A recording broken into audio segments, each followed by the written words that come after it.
ایک کافر نے تنزن بابا فرید گنج شکر سے پوچھا، بتاؤ مجھے اس وقت اللہ کیا کر رہا ہے؟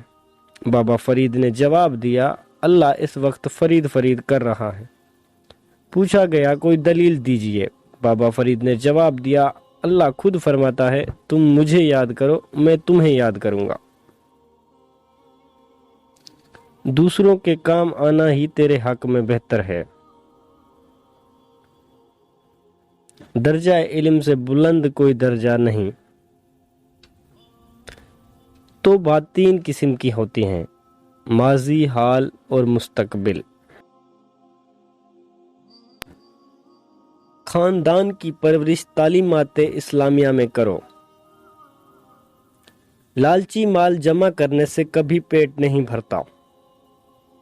دنیا اور دنیا دار کبھی بھی سکون قلب حاصل نہیں کر پاتے۔ ماں باپ کی شفقت اور رحمت اللہ تعالیٰ کی رحمت ہے، اور والدین کا قہر اللہ رب العزت کا قہر ہے۔ جس فردند سے والدین راضی نہیں، اس سے اللہ بھی راضی نہیں۔ درویشوں کو بادشاہوں سے کوئی سروکار نہیں ہوتا۔ انسان کو زندگی کی کامیابی اس وقت تک نہیں ہو سکتی جب تک خدمت خلق کو اپنا شعار نہ بنا لے اور برے کاموں کے متعلق خیال نہ کرے، نہ دماغ میں لائے۔ غصہ ضبط کر لینے سے کہیں بہتر ہے معاف کر دیا جائے۔ کسی کی دل آزاری نہیں بلکہ دل جوئی کرو۔ ہنر سیکھنے میں ذلت اٹھانا پڑے تو اٹھاؤ۔ دشمن کی دشمنی اس سے مشورہ کرنے میں ٹوٹ جاتی ہے۔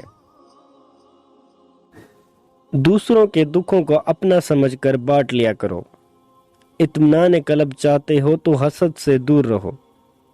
دنیا کو جتنا قریب کرو گے فریب نفس میں مبتلا ہوگے۔ جس کے دل میں اللہ کا ذکر جاری رہتا ہے وہ دل زندہ رہتا ہے، اور شیطانی خواہشات اس پر غلبہ نہیں پا سکتی۔ انسان کی عظمت کا اندازہ اس کے قول و فعل سے بآسانی لگایا جا سکتا ہے۔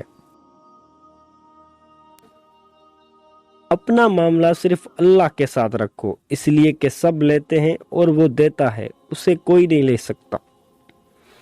اللہ کا ذکر ہمیشہ زبان پر جاری رکھنا ایمان کی نشانی ہے۔ بادشاہوں اور امیروں کی صحبت فقیروں کی ہلاکت کا باعث ہوتی ہے۔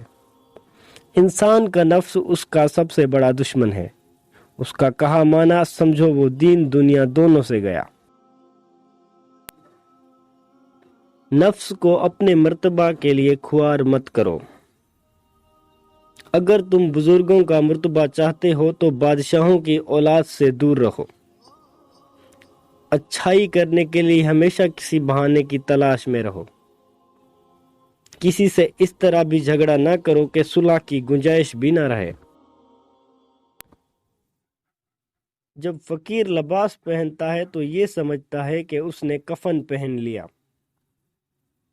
جیسا تو ہے ویسا ہی نظر آ، ورنہ اصلیت خود بخود ظاہر ہو جائے گی۔ جو شخص شیطان سے محفوظ رہنا اور دوزخ سے بچنا چاہتا ہے وہ اللہ کے ذکر کو اپنا وظیفہ بنا لے۔